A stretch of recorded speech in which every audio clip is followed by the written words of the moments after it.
Se você tiver uma queda de demanda na sociedade no Brasil, você aumenta a distribuição de renda para você manter a economia aquecida. Se tiver a economia muito aquecida, né, uma possibilidade de inflação, você mantém ela, você não aumenta mais, até equilibrar a oferta e demanda.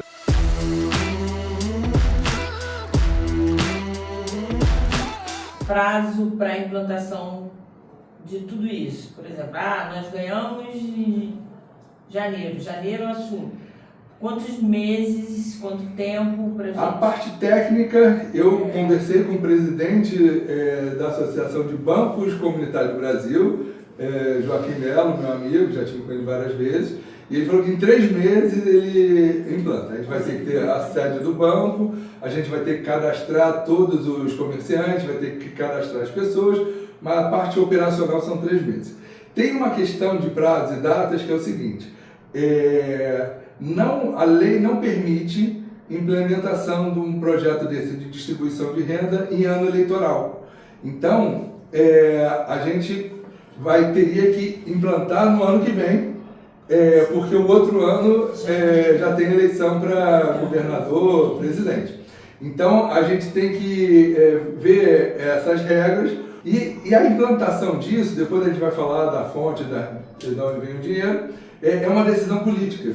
Porque tem dinheiro tanto no município como na federação para implantar isso. Uma das coisas que eu tenho ressaltado é que a gente mostrando o benefício econômico, a gente vai ter mais chance de toda a sociedade aceitar.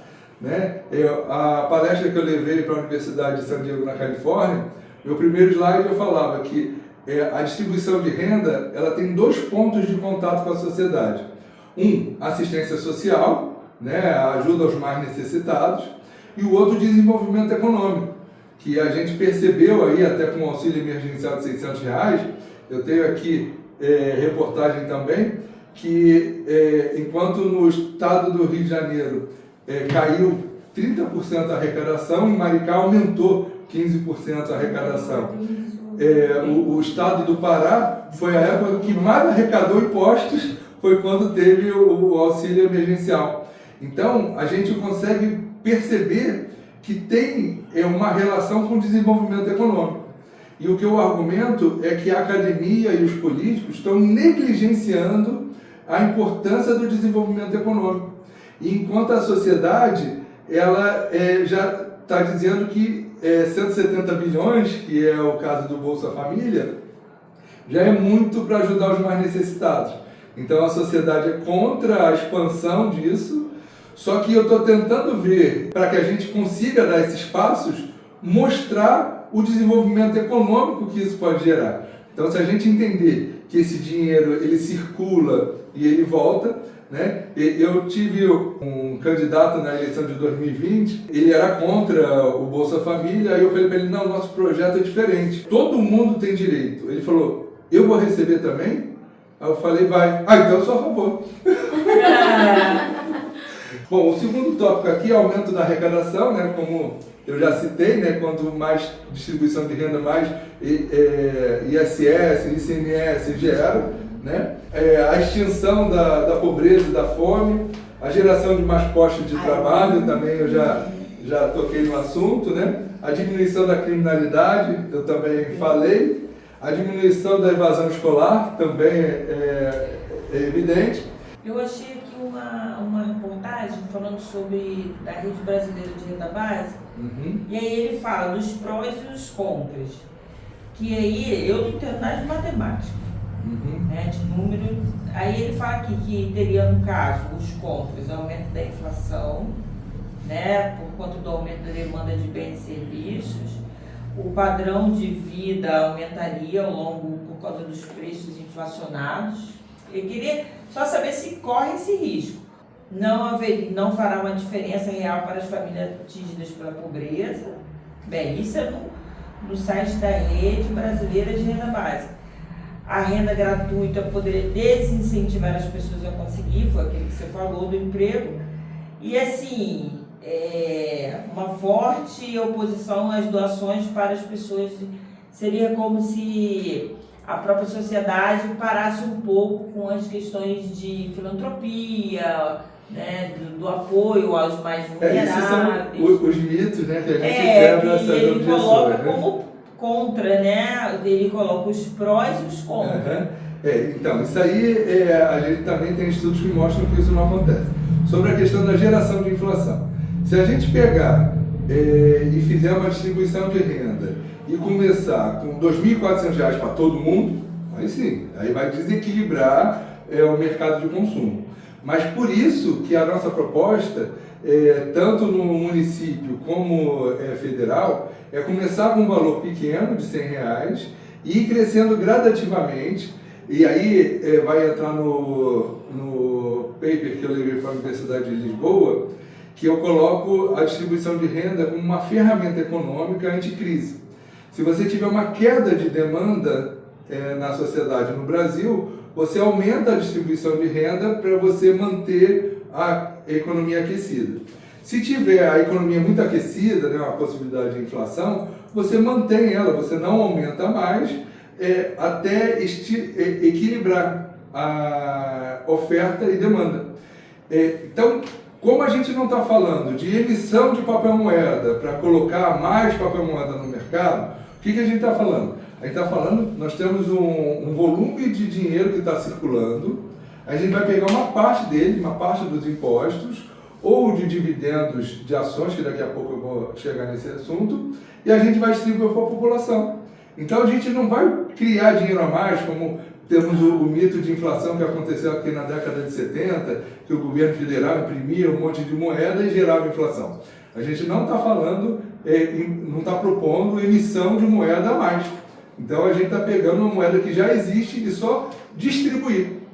O problema é que a moeda está ficando muito parada na mão de poucas pessoas. Então, se a gente fizer de forma gradativa, como eu estou propondo, não vamos ter um desequilíbrio entre a oferta e a demanda. Tá? E outra coisa que você falou, vai desestimular as pessoas a contribuir. Se ninguém mais tiver necessidade, se todo mundo já tiver acesso à comida, né, à moradia, inclusive, já existe uma lei em vigor no Brasil, Lei 10.835, de autoria do senador Eduardo Suplicy, e que nessa lei fala que tem que ter uma distribuição de renda no Brasil capaz de viabilizar a pessoa pagar educação, saúde, moradia, independente da condição socioeconômica. Isso está em vigor. Em 2021, logo depois da pandemia, teve um caso do Rio Grande do Sul, do senhor com o sobrenome de Portugal, um senhor morador de rua epilético, que foi defendido por um colega que tem trabalhado com a gente, inclusive nesse grupo de trabalho, o defensor público de Porto Alegre, chegou no Supremo Tribunal Federal, e essa lei foi avaliada e o Supremo Tribunal Federal deu um prazo de 18 meses na época para o presidente Bolsonaro colocar ela em execução, a implantação da renda básica no Brasil. A gente está discutindo que ainda não foi plenamente implantada, porque existem dois conceitos, renda mínima e renda básica. Eu falo que renda mínima faz mal e renda básica faz bem. Renda mínima só tem direito quem ganha abaixo de um mínimo. E aí a gente vai ver aqui mais para frente que isso gera uma série de problemas, como a armadilha do desemprego, que eu vou falar um pouquinho mais para frente. Mas deixa eu voltar aqui para concluir essa parte.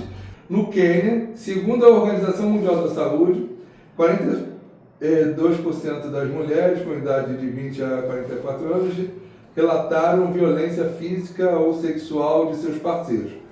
Pesquisa da Universidade de Princeton dos Estados Unidos, em fevereiro de 2019, conclui que nos domicílios em que as mulheres receberam transferência de renda, a taxa de violência doméstica caiu 51% e a incidência de violência sexual 66%.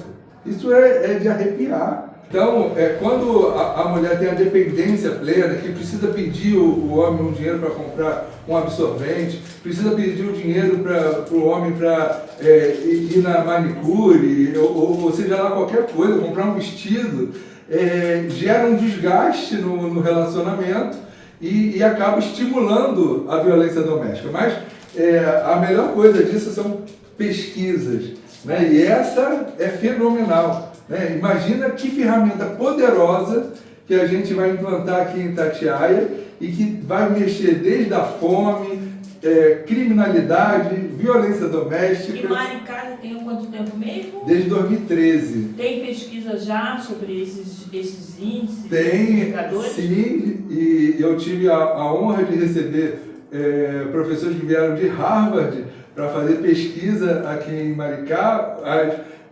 Eu já tenho 3 para 4 anos, as pesquisas já estão saindo, os resultados das pesquisas. De vez em quando tem congressos lá falando sobre isso, e o responsável por isso é o diretor científico da Rede Brasileira de Renda Básica, o professor Fábio Waltenberg, e a gente tem acompanhado de perto essas pesquisas lá em Maricá.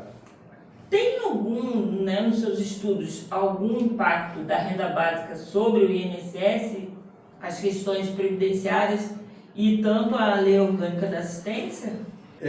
Da nossa aposentadoria. E uma das minhas propostas, né, inclusive a proposta que eu estou levando para o grupo de trabalho, eu espero que vocês venham escutar esse termo, para o governo federal, seria a Bolsa Trabalhador.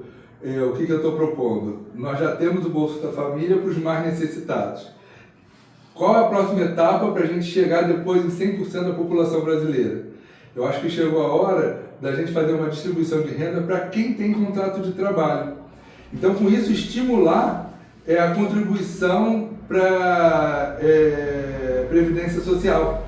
Porque nós estamos num momento que estamos vendo o caos chegar, porque a Previdência Social não vai ter arrecadação suficiente para manter a Previdência privada. Então, a minha proposta, entre outros benefícios, tem essa questão de ajudar na Previdência Social. Mas, sobre isso, tem outro ponto que daqui a pouquinho eu vou falar sobre o assunto. Então, aqui nessa parte, por que é necessário, fala aqui de todos esses itens. Esse outro aqui é uma reportagem que depois, quando vocês receberem, vocês podem clicar, que fala que durante a pandemia o Estado do Rio de Janeiro caiu 30% e Maricá aumentou em 15%, e fala também que a cidade de Maricá perdeu 78 postos de trabalho, enquanto o Estado do Rio de Janeiro, durante a pandemia, perdeu 164 mil postos de trabalho. Então, como foi importante Maricá já ter a moeda local dele, já ter a distribuição de renda. Como que isso é uma ferramenta importante para a manutenção, geração de empregos, geração de impostos, né, e o desenvolvimento econômico da cidade. E Maricá é a cidade que está mais aumentando o PIB, né, municipal, né, entre motivos. Vale a pena ressaltar que quando foi criado em 2013 em Maricá, Maricá não tinha grandes royalties de petróleo. Eu conversei com o secretário, quando eles anunciaram que a prefeitura ia dar dinheiro, ninguém acreditou. Só 42 pessoas se inscreveram no programa e eles começaram com R$10 por pessoa. Depois passaram para R$20, depois passaram para R$30. E como no melhor case do mundo, o do Alasca, acho que o Papai do Céu abençoou e foi descoberto petróleo na costa, e aí com os royalties de petróleo que se expandiu significativamente o projeto, né? Mas a gente vai chegar lá. Então, é possível implantar em outras cidades que não tenham royalties de petróleo. Por exemplo, aqui em Itatiaia a gente tem uma arrecadação exuberante por causa de um grande parque de turismo e um grande parque industrial. E no caso de Maricá, eles também fazem igual o caso do Alasca, que é a criação de um fundo permanente. Mas daqui a pouco eu falo sobre isso.